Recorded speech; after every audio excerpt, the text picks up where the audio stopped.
Hi, good afternoon. Hirsch Saha here, reporting from Auckland, New Zealand.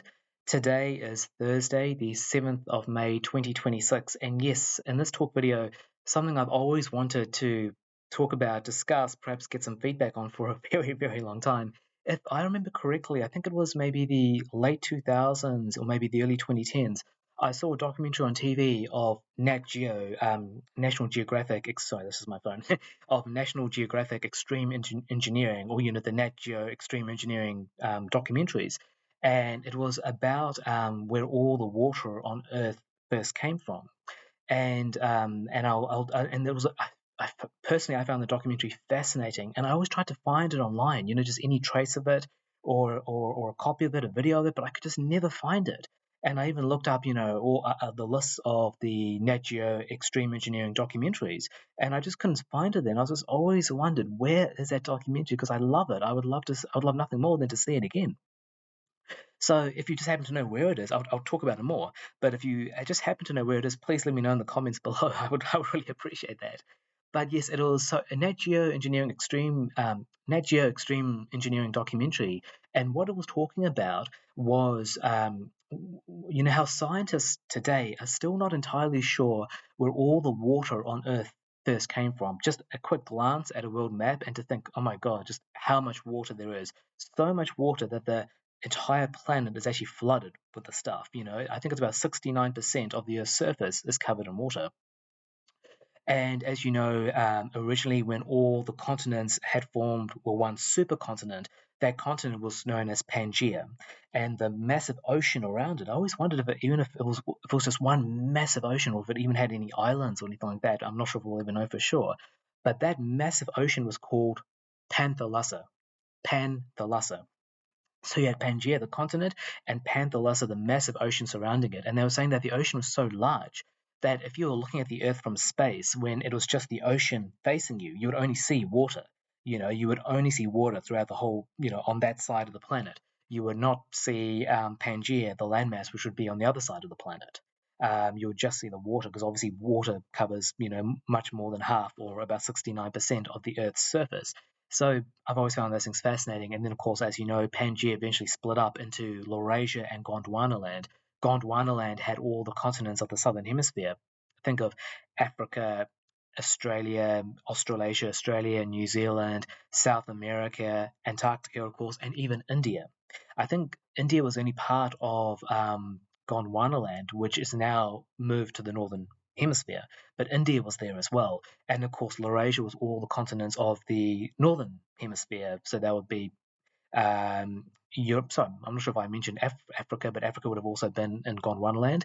But the continents as part of the supercontinent Pangaea, sorry, not Pangaea, gotta stop drinking, the northern continent Laurasia, the continents that were part of that would have been what they are known as today, basically Europe, Asia, North America. And so then they split up and they moved and eventually moved into their respective positions today. And there's, of course, the continents known as continental drift are still moving. And scientists believe that eventually they'll come back together. So that's pretty interesting to think about. Antarctica itself used to be all green about 20 million years ago and before that, but then it moved further south and, of course, became the icy, if you like, wasteland, or probably better put, the icy winter wonderland that we know it as today. But scientists have always wondered, coming back to the topic, where did all the water on Earth first, where it all first came from? Especially considering how rare water is in other places, and at least in our solar system. I know Europa, that moon of Jupiter, has a huge ocean beneath its icy surface, so that's basically all water. But in general, there's not a lot of water in many other places in the solar system. To give you an idea, if you completely smoothed out the Earth as a perfect sphere, there'll be enough water on the planet to cover it and be 2 k's deep. The average depth of the world's oceans is about 4 k's deep today, but there'll be enough water to cover the Earth if it was perfectly spherical and be 2 kilometers deep. On Mars, if you made it perfectly spherical, there'll be enough water to cover that planet and be 200 meters deep, believe it or not, because there's a lot of water in its ice caps and in its permafrost. Venus, there's a very little bit of water in its clouds. If you made it perfectly spherical, and Venus is almost the same size as Earth, If you made that planet spherical, there'd be enough water to cover the planet and be just 5 centimeters deep. It gives you a bit of an idea, just using those couple of other planets as an example. So scientists always wondered, where did all the water on Earth first come from? And their best theory to date is that at some point in the past, probably earlier in the Earth's past, an asteroid must have hit the Earth. That's their best theory to date. An asteroid must have hit the Earth with the right chemical elements. Either it had a lot of oxygen and then mixed with a lot of hydrogen already on the planet to form water, or the asteroid had a lot of hydrogen and then mixed with a lot of oxygen already on the planet to again form water, or maybe a bit of both. And what scientists believe is that when this happened, that it started to rain, and it continued to rain worldwide throughout the planet, and it rained for between 1 million and 2 million years. Just think about that. It rained for between 1 million and 2 million years, and when the rain had finally stopped, what you see today was the result, all that water on the planet. And at first it would have been very fresh and not very salty, but over time, as the water was evaporated and transferred onto the land, and then eventually became trickle streams, rivers flowing out to sea again and taking some of the sediment or bits of the land with it, as we now know, the water cycle. Eventually, over time, it became salty and, of course, became what we know as seawater today. So that's the best theory scientists have to date. And what this Nat Geo Extreme Engineering documentary was showing was that, what if that event with the asteroid, what if that event were to happen again? What if it were to happen again? It's certainly a scary thought. I think the chances of it happening are very low, thank God. I remember reading in a book called Entering Space by Robert Zubrin, published in 1999. I've actually shown it in a previous talk video of mine, The Law of Space. I think The Law of Space Part 2, if I'm correct. But in that talk video, in that book, Robert Zubrin had mentioned that the chances of an asteroid hitting the Earth, which is large enough to cause absolute chaos and kill all life on the planet, like you saw in the 1998 movies Armageddon and Deep Impact. An asteroid that size hitting the Earth, the chances of that occurring before 2100 or within the century is about 1 in 20,000. The chances of that happening is about 1 in 20,000. Again, that's what he wrote in his 1999 book. Further research since then, in those 27 years, may have updated that. If it has, let's just hope that the chances are even lower than they were. um, so, yeah, this documentary with Nat Geo Extreme Engineering basically showed that in the documentary, that event happens again. Another asteroid hits the Earth, which gives a lot of hydrogen and oxygen to form water, and it rains continuously for 300 years in this documentary. And what they do is, I would have thought they'd try to move to other planets, but what they do in this documentary, the scenario they made was that they build a huge wall, a huge concrete wall around Madrid, the city of Madrid, the capital of Spain. And it's such a massive concrete wall that it takes over 100 years to build. And then they make a city, they make out of Madrid a city that is completely self sufficient.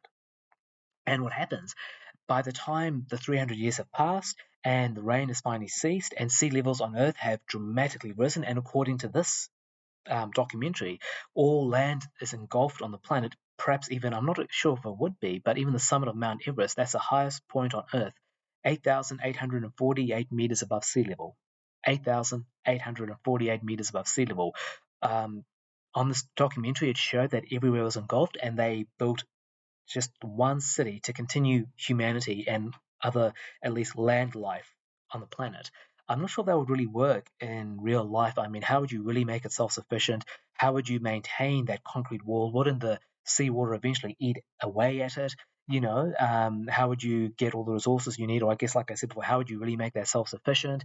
Also, what this shows in the documentary is that one day, yes, you might have already guessed, there's a massive tsunami, and the tsunami comes and unfortunately it comes into the city of Madrid and destroys part of the wall, and obviously the whole city is flooded, and you're like, damn it, okay, well, we certainly screwed up there, didn't we? But that's what it shows in this documentary, and I just always found it so fascinating. So yeah, if you ever find this documentary, please let me know in the comments below.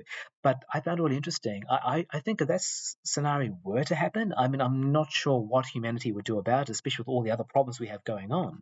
I guess there would be some programs, even countries, trying to move to space. There would be other countries trying to, claim whatever high land they could, especially if it's already in their own territory. Think of Tibet, for example, or the countries, with the Himalayan mountains or anywhere that's high already, high altitude, they'll probably try to claim that. I'm not so sure if countries would actually collaborate very well, saying, okay, please, we've got 200 million people that are going to be displaced when this goes. We need to gradually move them to your country. We can work out what we'll do in exchange, but can you take them, even if gradually? I'm not sure that would really help. Think about how tough immigration is today.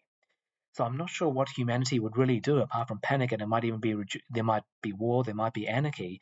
But again, if you have any thoughts, you can let me know. But yeah, I always thought that was so interesting, about what scientists have always wondered where all the water came from. They're still not entirely sure, but that was their best theory to date. The theory about the asteroid hitting the Earth with the right chemicals to give us all that water, whether for good or for bad. Probably for good, because it obviously would have helped life on this Earth. And don't forget how important sea life is and how the oceans are actually the world's largest carbon sink.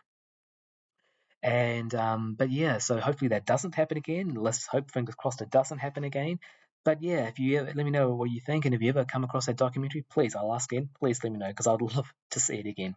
Thank you.